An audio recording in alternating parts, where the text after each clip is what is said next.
Мына өткендегі тұқымнан өніп атқан қызанақ көшеттері. Мына уже бутон пайда болған уже.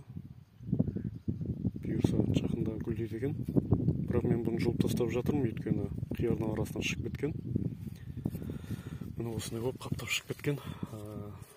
Бір-екі жүйем қап кетіп еді. Бұны жұлып үлгере алмай қалдым, уақытым болмай. Мына сол қалған қызанақтың көшеттері мынандай болып тұр. Уже бутон байлап қойыпты уже, құдай қаласа гүлдейді екен. Енді мейлі, октябрьдің қазан айының ортасына дейін замырсқа бола қоймайды бізде. Бірақ соған дейін түйнектеуі мүмкін, бірақ үлгере алмайды екен шынында да. Айтсам, тамырларында жақсы өскен міне.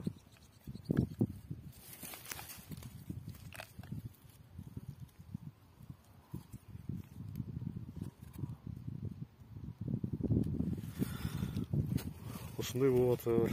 Бізде жұрттар шөп жылатын болса, біз қызанақ жылатын болдық қиярдың арасынан.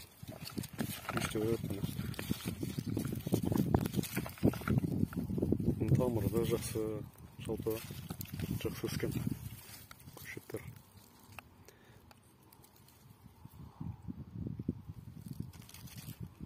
Кішкене бір-екі ай уақыт болғанда қиярды бітіріп, қайтадан қызанақ алатын ек. Сонда бір жылда 3 урожай алатын. Міне осындай тірліктер болып жатыр бізде.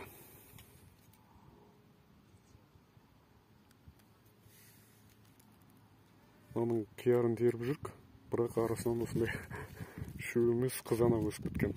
Осындай бір 2 жегім бар. Мына жекпен и осы жек. Үлгере алмай қалдым.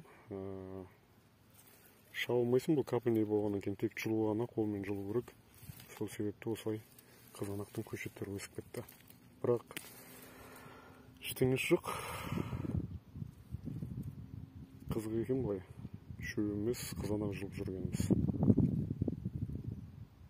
Әйтпесем кішкене уақыт болғанда мысалға мына жеңімелеп, мынандай жақсы-жақсыларын алып қалатын ек.